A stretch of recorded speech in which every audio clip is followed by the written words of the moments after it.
Hello, everyone. Thank you for joining us today on such short notice, and special thank you to Tal Schneider for making herself available on short notice. My name is Susie Gelman. I'm privileged to serve as the board chair of Israel Policy Forum. I want to welcome those of you who are joining Israel Policy Forum for the first time today, as well as welcoming back our returning viewers. Before we begin, I want to thank our supporters. Our work, including today's program, is made possible by you. If you do not yet support our work, please do so by visiting israelpolicyforum.org/support. So, as if things were not exciting enough in the world, yesterday, Coalition Chairwoman Idit Silman of Prime Minister Naftali Bennett's Yamina party announced that she was defecting from the coalition, leaving Naftali Bennett and Yair Lapid's government without a 61-vote majority in the Knesset, which of course is the bare minimum. This is the biggest crisis that the coalition has faced since it came to power last June. But the government's imminent demise is far from certain, as the opposition has no clear path to unseating the government via a replacement coalition.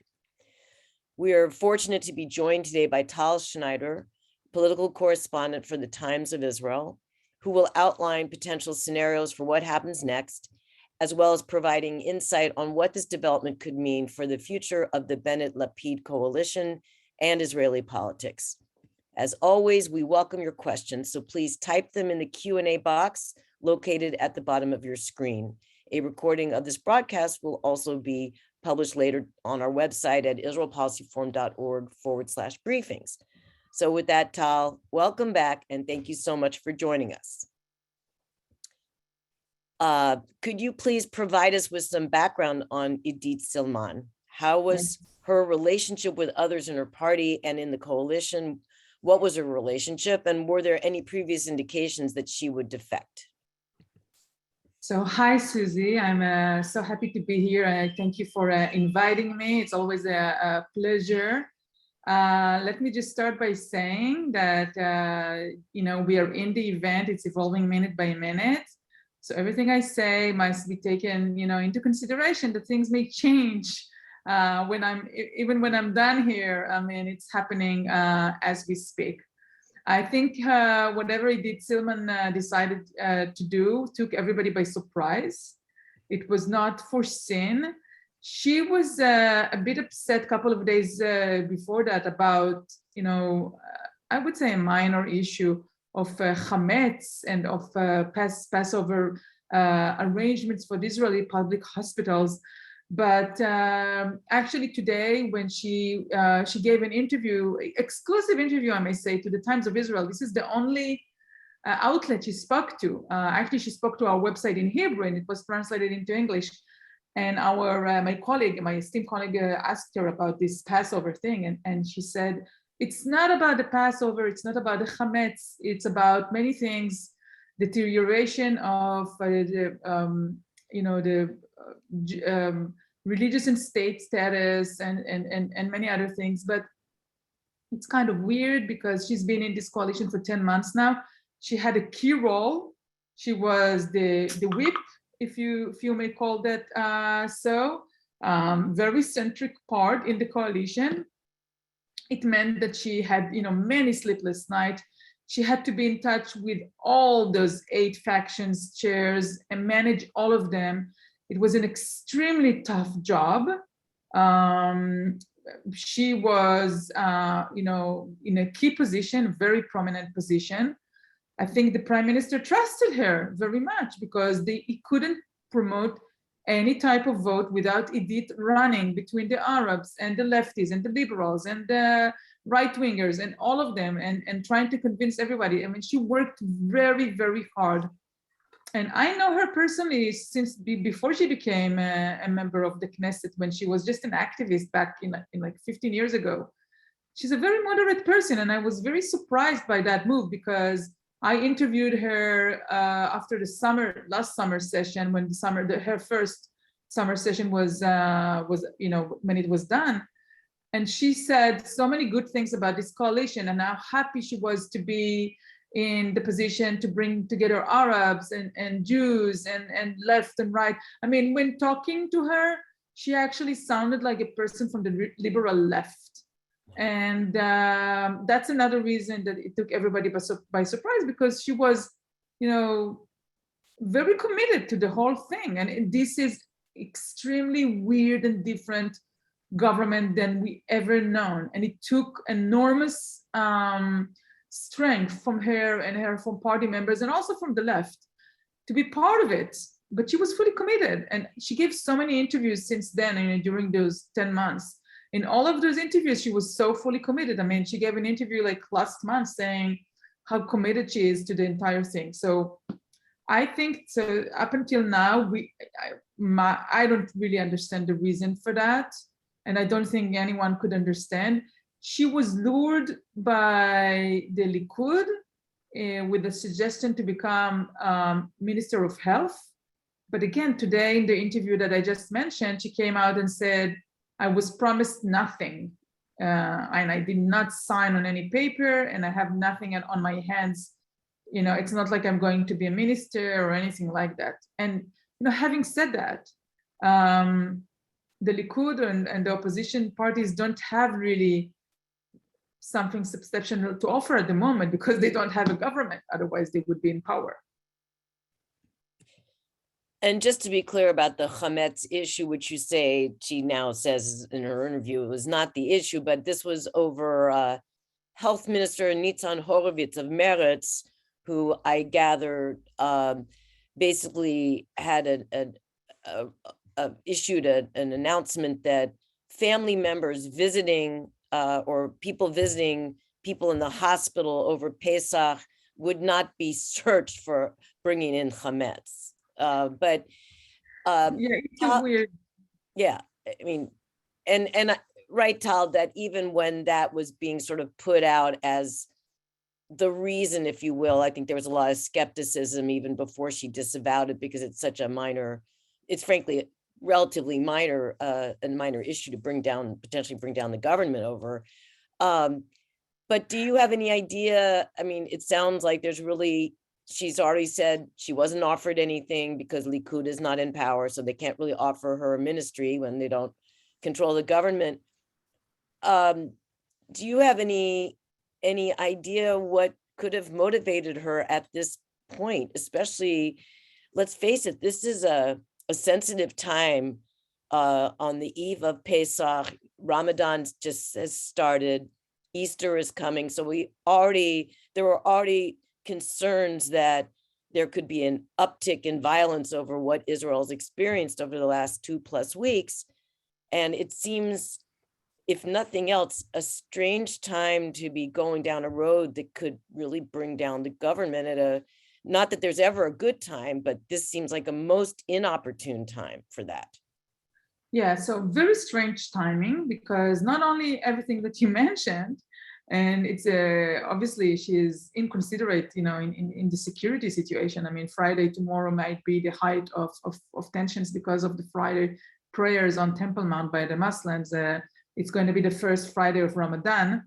And the next Friday, the second Friday of Ramadan, it's actually Seder Eve. So everything is coming together. So it's a huge insensitivity on her behalf. But also, other than that, the Knesset is in recess. So she's stepping down during recess. I mean, it's not like the Likud can pull any tricks right now, because everybody going on vacations in midweek on Monday or Tuesday. You won't see people in the country at all. And even the news cycle is going to be completely dead as of next, Tuesday or Wednesday, just, a couple of days before the Seder. So, I mean, there aren't any, what is she doing? She's stepping out in the middle of what? It's not even practical to, and as per the content, the hametz in the hospitals, this is also a very weird situation, because as you mentioned, in Israel, we have public hospitals, of course, but we have 21% of the society who is, Arabs, most of them Muslims. They're obviously patients in the hospital as well, plus they're doctors and nurses and so on. They are not supposed to go by the Jewish rules of not eating hametz during Passover, What about secular people? They're not, obliged to be on that front. So she is protesting against something that was clearly decided, but is by Israel High Court. It's not even. I mean, she was upset with the Meretz Minister of Health, Nitzan Horowitz, when he mentioned to the hospitals and administrators not to search people bags for different foods. But it's not up to him. It was decided by the Supreme Court. So she's protesting against the Supreme Court. I mean, this is really, really weird. So we understand this is not the issue. She mentioned something else today in the interview. She said that when Prime Minister Bennett spoke to President Biden a couple of days ago, maybe a week ago, he used the term West Bank instead of using the term Judea and Samaria. And that was very offensive to her opinion. I mean, he was scolded from the entire right wing for doing it. I mean, as you know, or did he use the term West Bank? I think he did use the term West Bank instead of saying whatever they say Judea and Samaria.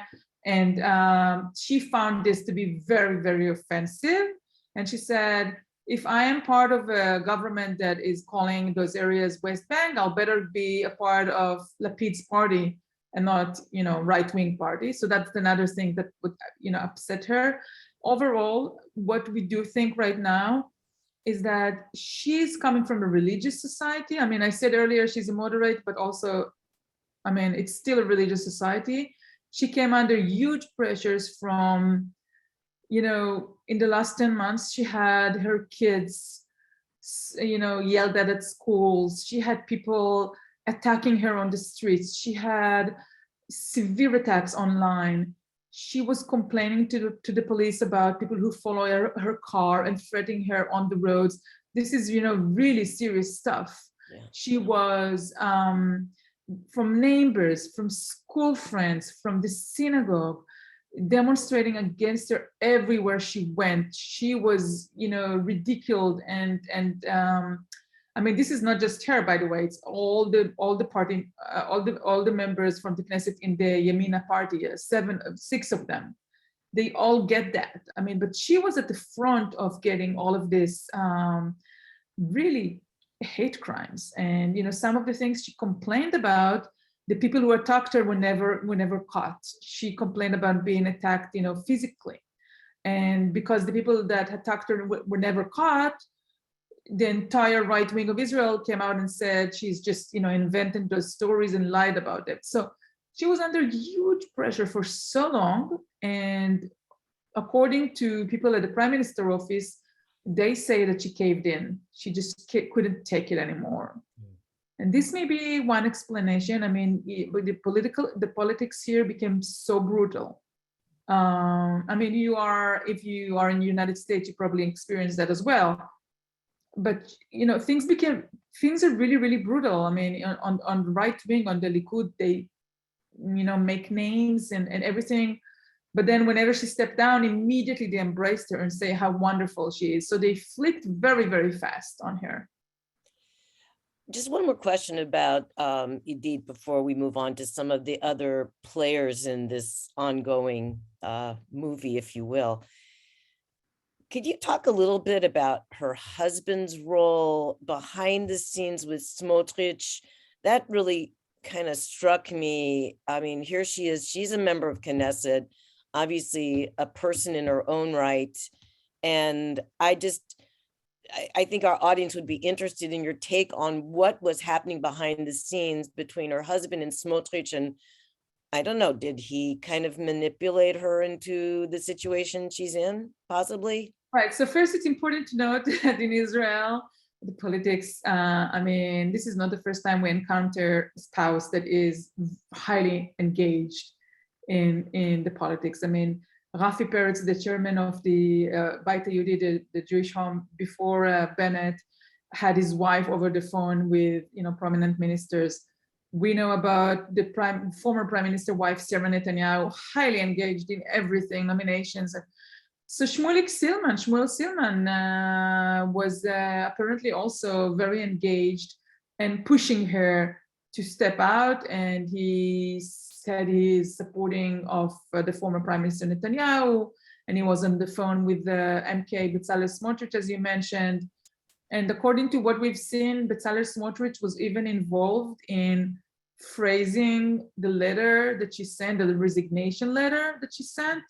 We know that because on his computer, I mean, when you press on the document, you can see the properties of the document, the region of the document, and it says the chambers of MK Bezalel Smotrich. So that was a surprise.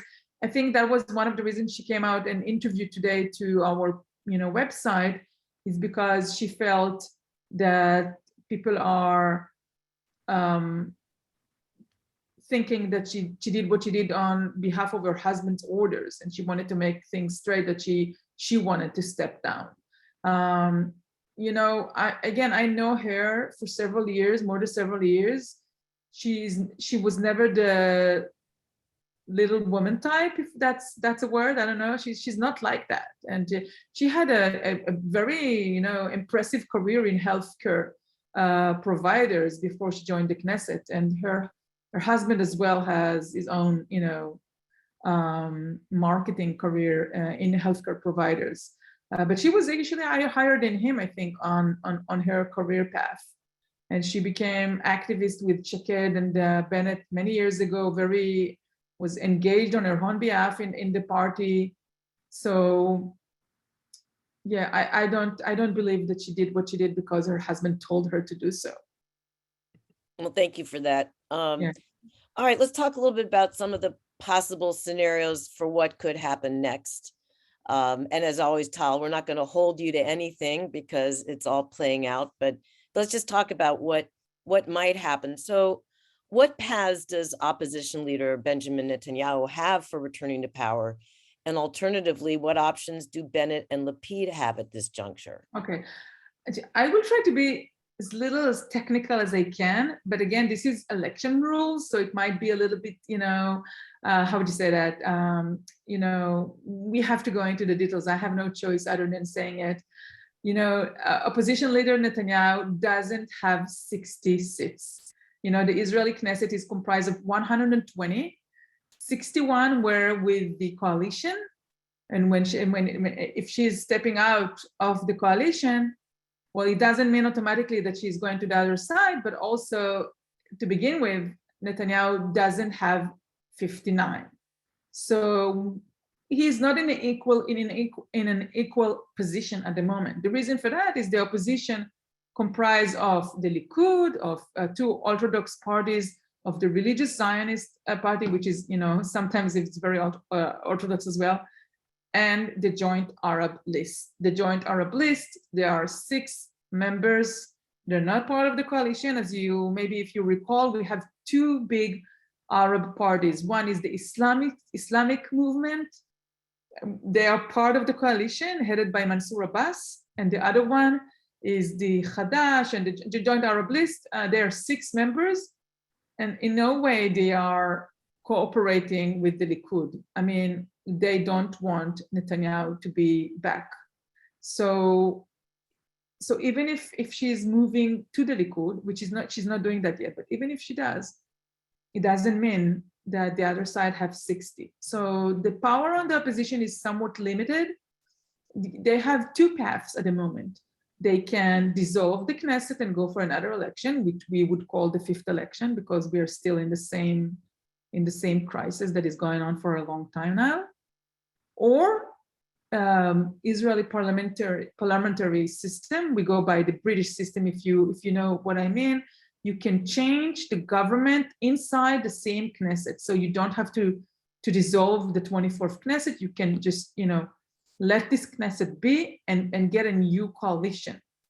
And when I say new coalition, what we mean is, probably headed by Netanyahu. Now, the problem is for any of those options to dissolve the Knesset or to have a different coalition, people need 61. You can't avoid a 61. Now, as I just said, Netanyahu with the Likud, they don't have the 61. They have around 54 or 53, depends how we count Idit Silman. So you cannot swear in a government with 54. You need more people. where do you get them from? So, I mean, the Likud was not able, the Likud under Netanyahu, they were not able to get 61 exactly a year ago. I mean, we had the fourth election on March 2020, after which Netanyahu was given the opportunity to get the coalition, running, and he was not able to get them. And it just doesn't have the numbers. Even if the entire Yamina, I mean, the entire party of Bennett, including Bennett himself, even if all of them, all 7 of them, join Netanyahu, they don't have 61. They have, I think, 59. So so the options are limited. By the way, under Israel rotation law, if they choose to dissolve the 24th Knesset and go for election, then Lapid becomes the prime minister immediately on spot on the first day.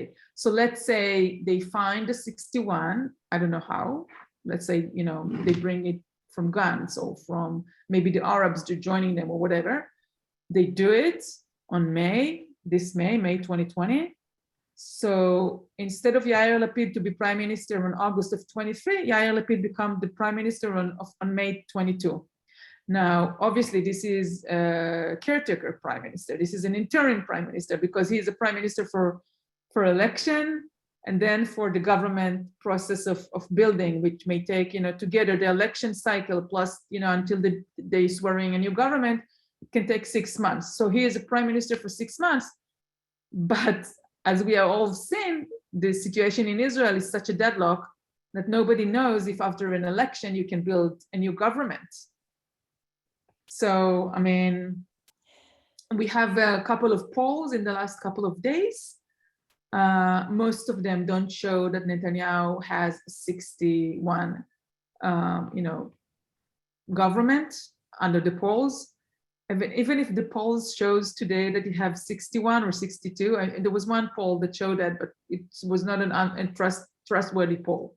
But even if the polls will begin to show that you have 61, this is just a poll. This is just polls. This is not the reality, because as we all seen for the last couple of years, in the real poll, in the election day poll, he never made it to the 61, never. So, and it's fair to say, I think, Tal, that no one wants to see another round of elections, or I mean, maybe someone does, but yeah, it's hard to imagine. What about? Let's just talk a little bit about Bennett. Just let me say, the Likud actually saying, the Likud top people are saying, we want to have a 5th election. Oh, they are saying that. They're saying it, of course. Well, yeah, well, I guess they're saying it. Shas, the ultra-Orthodox Shas saying it, and the religious Zionists are saying it. And the only people from the opposition who say we don't want to have another election is the United Torah Judaism. This is the the ultra-Orthodox that are the Ashkenazi ultra-Orthodox. They say we don't want to have another election. But other than that, the rest of them say, yeah, we should go to another election. What are Bennett and Lapid's options at this point to try to hold the coalition together and possibly regain the very slim majority of one by bringing her back? And, let me tag on to that. And I do also want to get to Benny Gantz before we get to audience questions. And by the way, please feel free to type your question in the Q&A box. Silman, in her resignation letter, expressed that she hoped other right-wingers in the coalition would follow her lead. And of course, Netanyahu is eager to see more defections. And now today's news was also that Nir Orbach, another member of Yamina, is making demands on Bennett in order to stay as part of the coalition, stay in the now 60 member coalition government at the moment. He's talking about connecting West Bank illegal outposts to the electrical grid. I think he's demanding that the yeshiva in Eviatar be reestablished. So I guess my question is, looking at Orbach, and are there potentially other defectors? How does Bennett prevent his own party, Yamina, from basically collapsing on itself and bringing the government down for sure. Yeah, so Nir Orbach is also a member of Naftali Bennett party. He's the chairman of the Knesset committee. This is a very important committee. Obviously, Bennett and Lapid cannot be in fight with him. They need him to process so many things. He said today, for example, he wanted some, subsidizing of childcare for ultra-Orthodox to be resolved. And within hours after he said this demand, he went to the Ministry of Finance and met with the Minister of Finance, Avigdor Lieberman, and it was resolved. So the ultimatum that was put forward was immediately answered within hours. So the reason, the fact that a third of his ultimatum was resolved so fast made everybody think that the other items on the ultimatum will probably be resolved very soon as well. Actually, with my conspiracy theories, I'm thinking that it was coordinated, maybe, because you can't really explain it otherwise. They need Nir Orbach to show his public that he is achieving something. This is a play in a what? I mean, it's gaming, right? I mean, it's sad for me to say that, but it's part of the political charade. Nir Orbach asked to some settlements, illegal posts, if I may say, be connected to the electrical grid. What we hear from the defense ministry, which is responsible for the way things are going on in the West Bank because it's under military control, is that he says, yeah, I will do that, but I will also connect Palestinians' villages to the grid. So this is probably what will happen. I mean, I'm not sure about that yet, but this is probably the inclination to just do that. And as per announcing or building new settlements, or not new settlements, actually more of enlarging existing posts or existing settlements. It should be noted that this government already announced, thousands of them. And this is not anything that is different from former governments under Netanyahu. They announce, once in a while, more units, they build more units, and then the right wing is maybe mum for a couple of months until they demand more and so on. I mean, this is going on for 55 years now. So unfortunately, I mean, this is not nothing. This is not new. It's not the demand that he put forward with respect to new units. It's not anything that we haven't heard of. The problem this time, obviously, is that you have Meretz and labor in the government, and they will have to make a choice. Do they want this government collapsing on that? I mean, labor governments in all Israel's history have built settlements throughout history. So will they collapse everything on that, or will they just swallow it? And I would guess the other option would be what will happen, because they haven't been in power for so many years, and they rather sit in power instead of sit out or have another election cycle.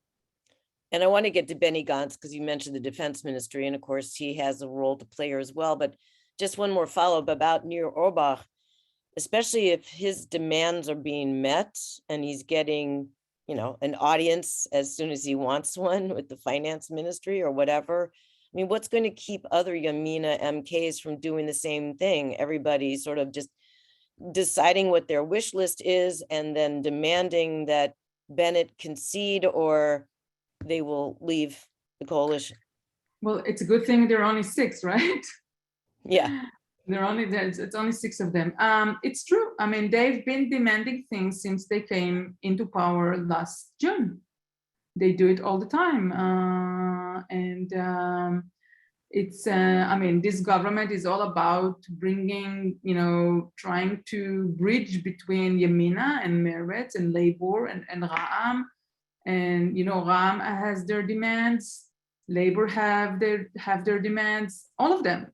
I mean, Benny Gantz actually, in the end of the winter session, almost collapsed everything because he did not get extra money for pensions for military people. So, Benny Gantz's base is the military, retired veterans and so on. He wanted more money for them, and he got it.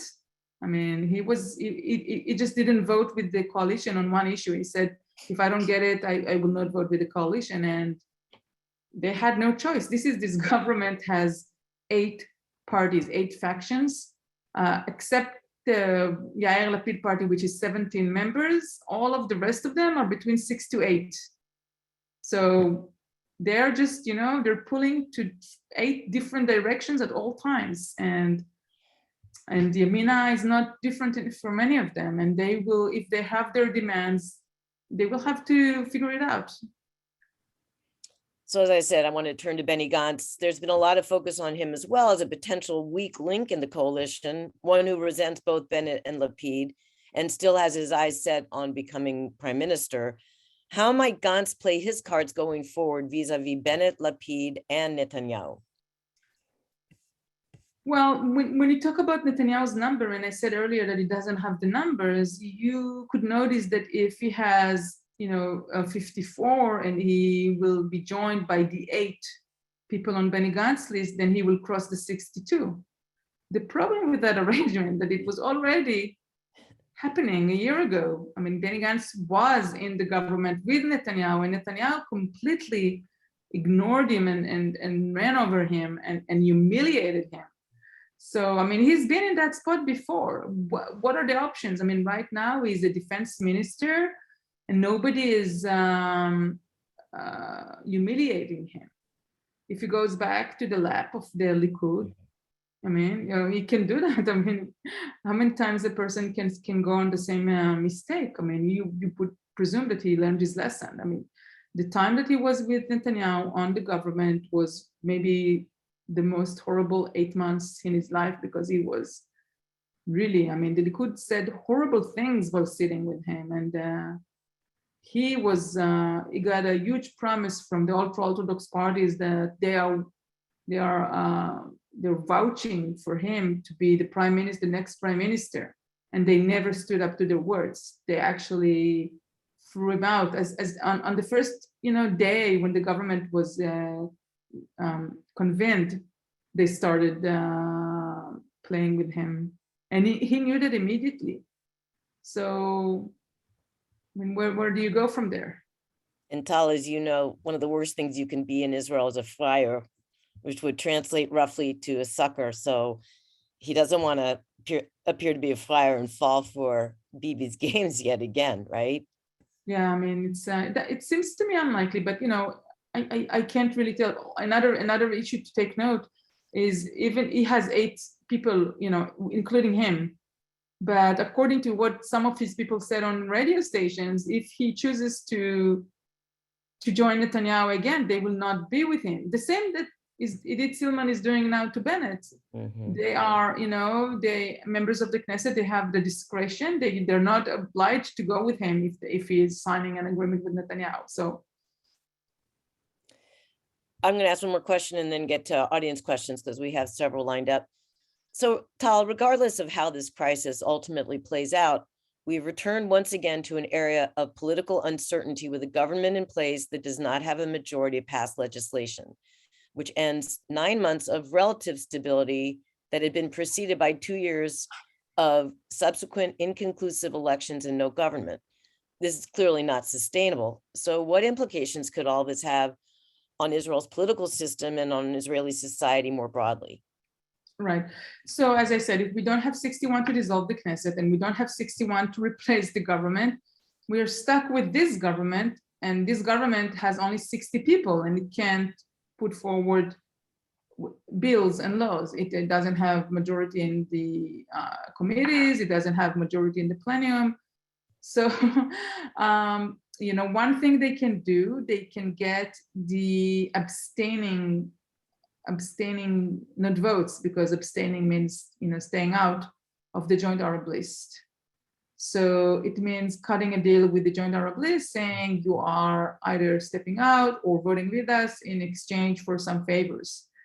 That's a problem on many fronts. It's a problem on the fact that the Joint Arab List doesn't want to be in that point.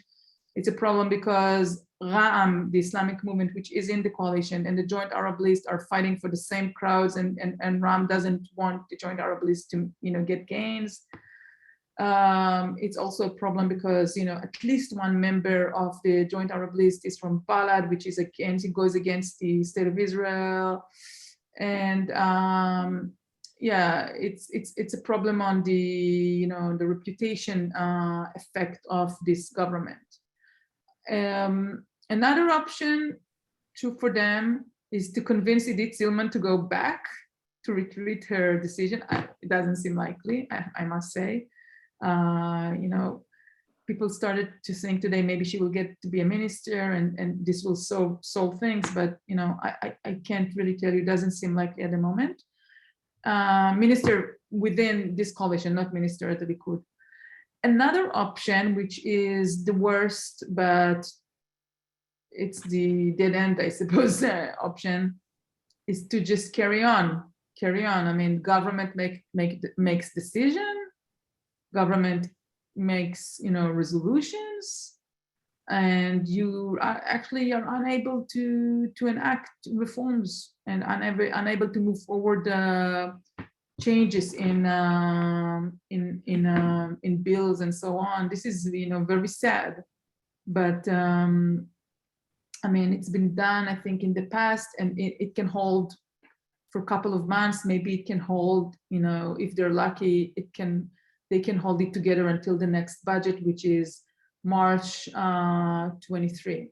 So another 11 months or so. Those are the options. As a follow-up to that, Tal, we have a question from Nimrod Novik, who you know well. He's our Israel Fellow. Hi, Nimrod. Hi.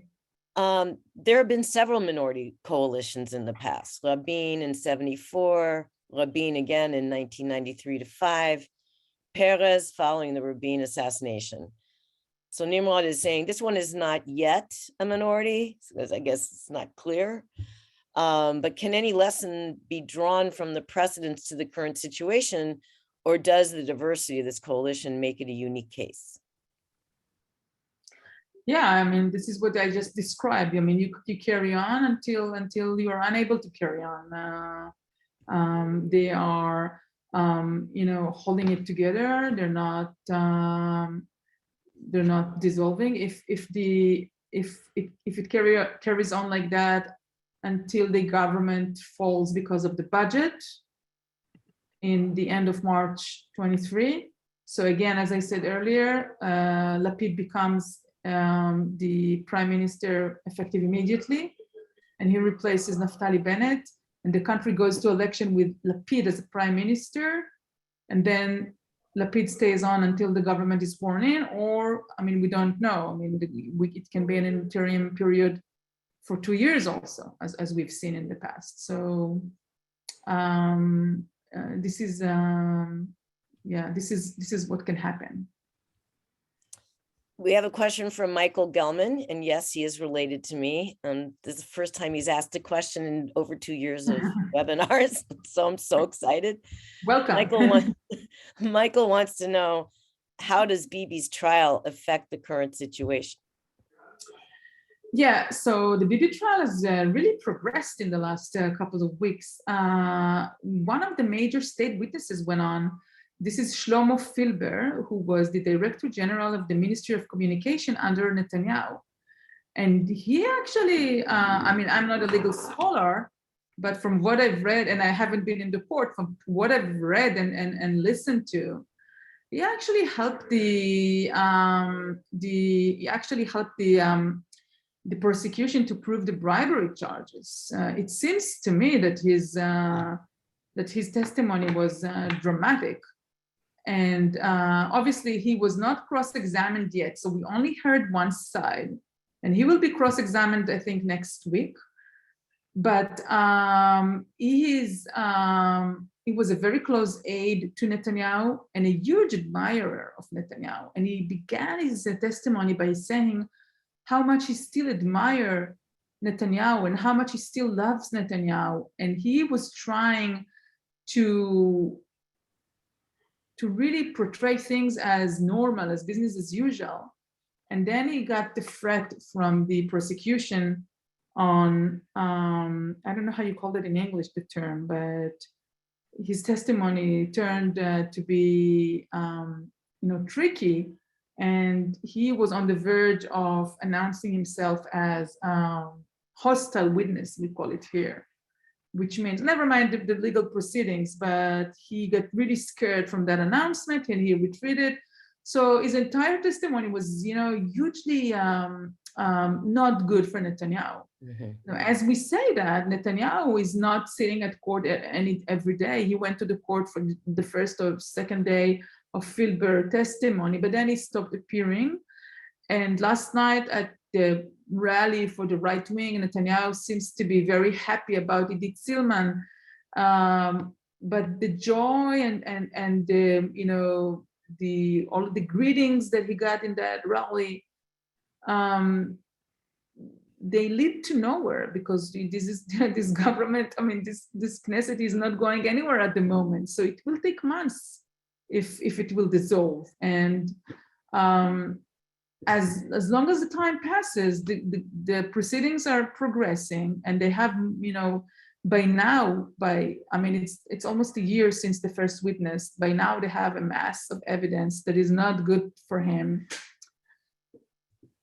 He is not negotiating at the moment for any plea deal. There was he was trying to negotiate a plea deal at the end of December before the former Attorney General was leaving office, but the Attorney General left office, and now the new Attorney General, I haven't heard that she's negotiating with him, and the situation for him is not good. From the last time he negotiated, it was before Filber testimony. Now, in order to negotiate, it's going to be on tougher terms, because, as I said, I think personally that the Filber testimony was very bad for him. So if the prosecution will negotiate with him a plea deal, it will be on a more difficult terms at the moment. So I have to interrupt for a second, because we just got word that there's been a shooting on Dizengoff Street in Tel Aviv, and 5 people have been wounded. Yeah. I wanted to ask if you needed to check your phone. Yeah, I see that now. 6 severely hurt, and 1 is devastatingly hurt, which means probably critical. Well, critical condition means someone, someone probably has died already. So needless to say, those of us everybody on this call cares about Israel and its future, and the violence against civilians over the last 2+ weeks. And now we just have another serious incident. And of course, in the context of a government that is not necessarily stable, I think it just makes dealing with the security situation all the more imperative, but perhaps even more challenging given the political situation at the moment. Can I keep asking questions, Tal? You're yeah. Okay. It's very unfortunate, but I have to tell you that we are, it's a routine here. Not a good routine, but no. I have the TV open here, but I was focused on you. I didn't even look. But now, all right. And now I see the images. Yeah. Yeah, I just didn't feel I could ignore that kind of information, because it's very much present. And of course, this is, again, as we were talking about, leading up to next Friday, the confluence. Tomorrow, actually, it's the first Friday. Oh, that's right. Of course, the first Friday of Ramadan, but then next Friday. Usually we are concerned with violence on Temple Mount on the Friday after the prayer. That means between 1 p.m. and 5 p.m. on Israel times. But this took place in the heart of Tel Aviv on Dizengoff Street. This is like a hub of shopping and restaurants. And I have to tell you, kids are already in the Passover. Kids went out today or yesterday. I think today. Today was the first. I have little kids. I should know. Not little. I have high school kids. They went out today on the school leave for about 2.5 weeks. So today is the first day, and I don't know what's going on there, but usually lots of teens. This is area where teens are wandering around. Sure. Look, we know Dizengoff well. It's like the Yeah. heart of Tel Aviv. Exactly. Are you okay with my continuing to ask questions on the topic? Yeah, I'm sure I'm okay. I'll it's just hard. to see what's saying on TV. Okay, thank you, Tal, for that. Okay. I don't want to seem insensitive to the present reality. So we have a question from Nancy Kaplan, who read a very intriguing post in Al Monitor Israel Pulse about a guy named Shapira, who's close with the Gur Rebbe.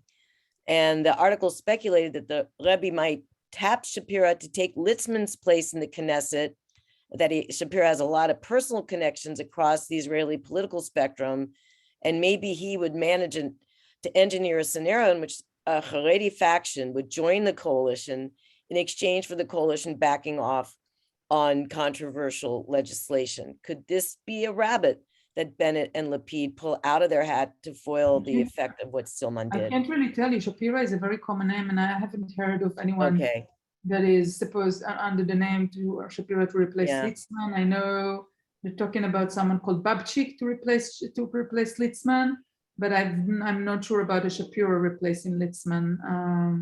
But Litzman is stepping down when the next election will take place, which we don't know that can happen in any day now, or in a year, or in 2 years. I don't know. So Litzman is still with us, but definitely he's coming to the end of his political career.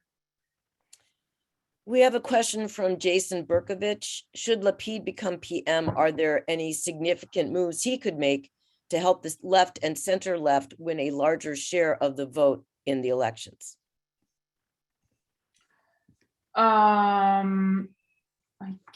I don't really know if there is something that can be done to have more people voting from the left. And we actually have very high percentage of voter turnout in the left and the center.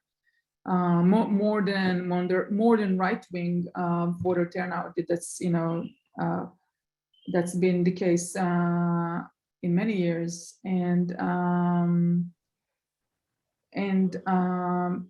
I think this country is mostly right-wing, by the majority. Most of the people here are right-wing and Masorti, like traditional. Not everybody are religious, but then if you look at the population, it's more conservative, more right-wing, more religious, and more right-wing, conservative.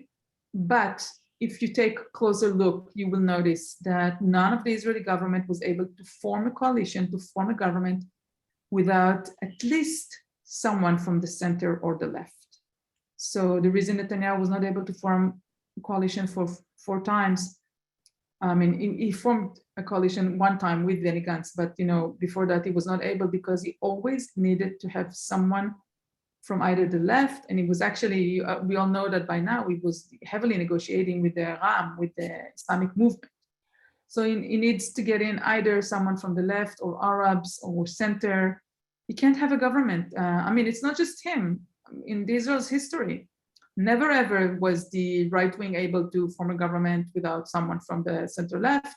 It goes the same way for the left, but the left is not in power for so many years. So.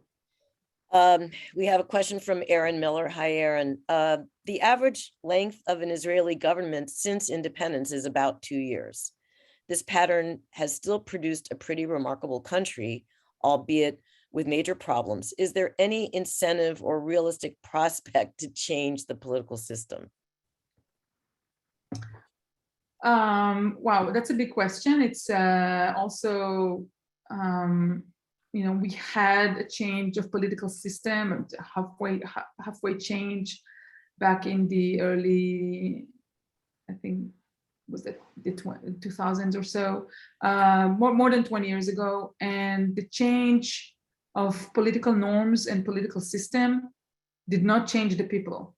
So, when you change the system, you remain with the same Israeli people. So, Yes. some people have suggested maybe we should replace the people. That's an idea. but it's not a practical one. And no, we're not going to change the people. We're the same people. I think if you have a political DNA of negotiating and so many groups and diversity, huge diversity with Russian immigrants and Ethiopian immigrants and Masorti and Ashkenazi and Chiloni and secular and people that are Arabs and Muslims and Christian. It's very, very, very diverse. And inside the religious communities, you have so many groups. So with such a diversity, you will have the same kind of negotiation and problems if you change the system. So if you change the laws and the norms, you're not going to change the different groups of society. And then you will have, the same problems will reappear. That's my understanding and my opinion. The same problems will reappear no matter what the system will be. I hope I am making myself clear here. Personally, I'm against of a change of a system. I think we need stability, and we need to work with what we have. I mean, we always look at the American system and we are envy how stable it is, because you have a constitution and we don't have a constitution. So maybe we need to fix the system in somewhat, in some aspects, but definitely not have a change of a whole system. This country cannot take, to my opinion, a change of the whole system. We need to continue, but we need to fix it, definitely. And there are suggestions. A term limitation, for example, it's something that we've been talked about for many years. And actually, they have a bill on term limitation at the moment, but it's already passed one call. And if this government will not have a majority, they will not be able to continue to fulfill it. But this is something that is very important. Have a term limitation. It's an important step. One correction that can be made. Yeah. We have a couple more questions about Silman specifically. One of the reasons she cited for leaving the coalition was that she felt her party had abandoned its voters and the platform on which it was elected. Do you think there's some truth to this, and that most Yamina voters who did not vote for an explicitly anti-Bibi slate were alienated by Bennett's decision to join the government? Right. According to what we've seen in the polls so far, they lost half of the base. So half of the people were supportive of this government. I mean, I'm talking about Yamina right-wing religious base. Half of the people were supportive and half of the people objecting this government. When in the right wing they talk about Bennett as a fraud, they mean that Bennett promised not to sit with Ra'am, with the Islamic movement, in the same government, and he also promised not to create a rotation government. Having said that, he also promised not to have fifth election. So he had several contradicting promises. So when the lefty and the liberals are saying, oh, Bennett is okay because he fulfilled his promise not to have a fifth election. So again, some people from the right wing are saying, no, he stood up to his promise not to have a fifth election. But then the rest of them would say, he deceived us because he promised not to sit with Lapid and not to have a rotation government and not to sit with Ram. And on that front, he was, fraudulent. But Netanyahu also promised not to sit with Ram and not to have a government with the Arabs. And Netanyahu was negotiating with them as well. And that's proven. I mean, we have photos, we have, and Mansour Abbas was invited to the Prime Minister's house several times to discuss things. So there is a huge hate campaign against Bennett and against all of Yamina party members. Actually, the Minister of Religious Affairs, a very close ally of the Prime Minister, his name is Matan Kahana, he wrote a whole status today on Facebook saying, people on the left, you don't understand what a huge hate campaign we are going through. It's enormous, and Idit Silman was under huge pressure and so on. I mean, Matan Kahana, for example, is an ultra-Orthodox person, very religious. He had people from the demonstrators coming to his house with shrimps and pork. They actually brought shrimps and pork to his house to to insult him. So this type of things, it's crazy. It's really crazy. Really nasty. So Yeah. one final question, Tal, as you know, Bennett's Yamina party entered the Knesset with 7 seats, but entered the coalition with only 6 after MK Amichai Shikli voted against the formation of the government and joined the opposition.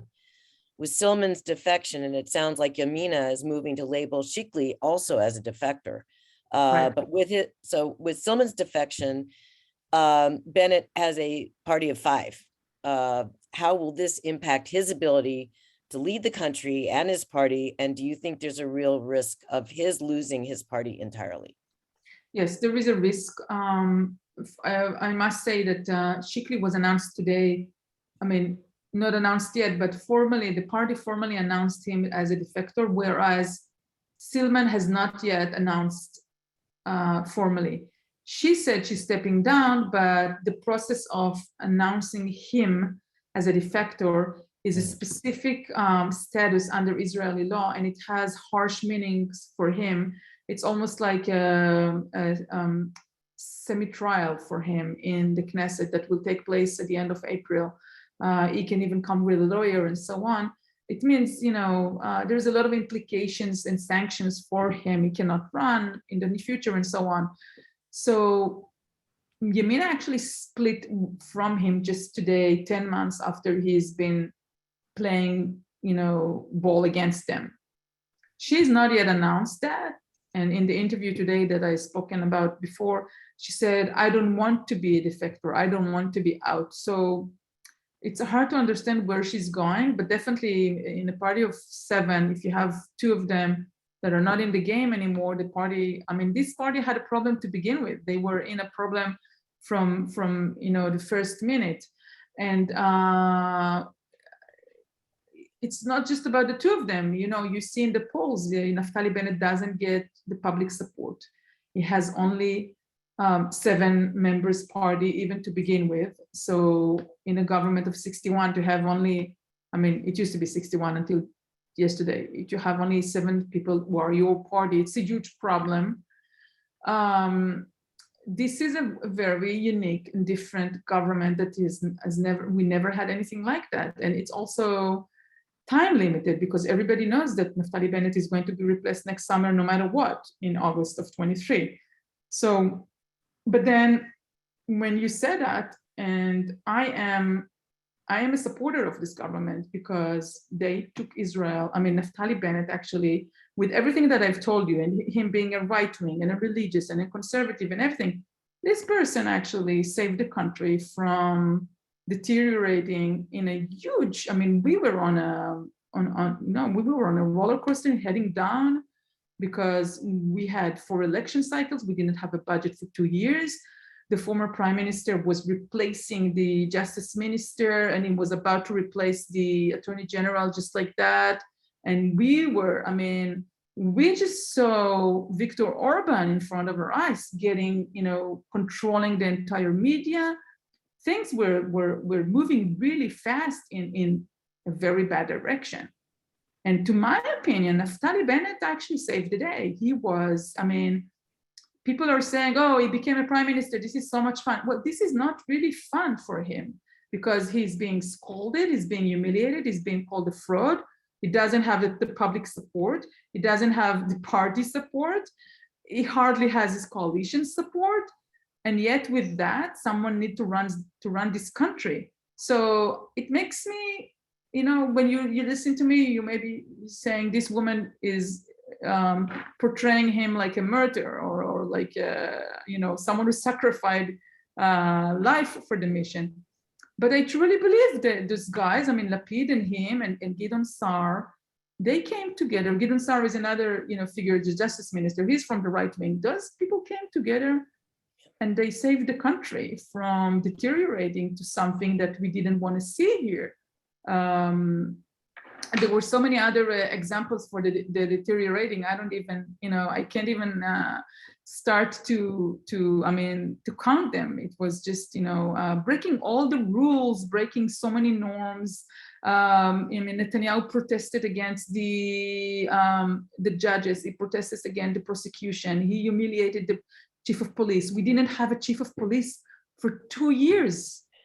For 2 years. So all those things, I mean, this government took in, they appointed ambassadors, they appointed the attorney general, they appointed chief of police, they put the budget in, they have several reforms already passed. In 10 months, they did so many things, and we'll have to see. I mean, obviously the country is split, but you can't take from them, you can't take from Bennett.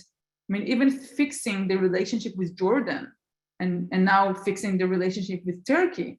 And you've seen the Negev summit, maybe some of you have seen. So, I mean, Lapid actually, relationship with the European Union.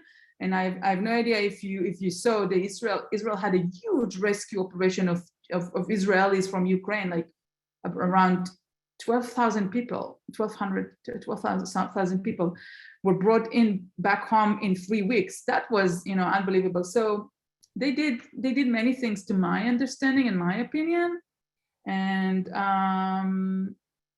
I think Bennett is paying a huge political price for that. And I suppose that after he's done, after those 2 years, if he will ever complete those 2 years, he might just step out of politics altogether, because he was the person who took it for the interim period until the country will, I don't know, get back on track or something like that, if it will. Tal, thank you so much. Unfortunately, that's all the time we have today, but I first want to just say again, on behalf of myself and everyone on the call, that we're just very distressed by the news out of Tel Aviv, and pray for the victims, their families. And thank you for hanging with us, because I'm sure you wanted to just get to other things, learning that news. Once more, I want to thank our supporters with us on today's call. Your generosity makes programs like this one possible. So if you've not yet done so, please consider making a contribution today at israelpolicyforum.org/support. As mentioned, the recording of this webinar will be posted on the briefings page of our website. As always, I encourage you to subscribe to our podcast, Israel Policy Pod, sign up to receive the weekly Koplo column in your email inbox, and visit our website to access recordings of our previous briefings. Please stay tuned for an announcement regarding our next video briefing. Until then, thanks for tuning in. And for those who are celebrating the Chag next week, Chag Sameach, and Tal, again, Hamon Tada. Thank you so much for being with us. Happy holiday. Thank you. Chag Sameach. Thanks, Tal. Chag Sameach. Bye-bye.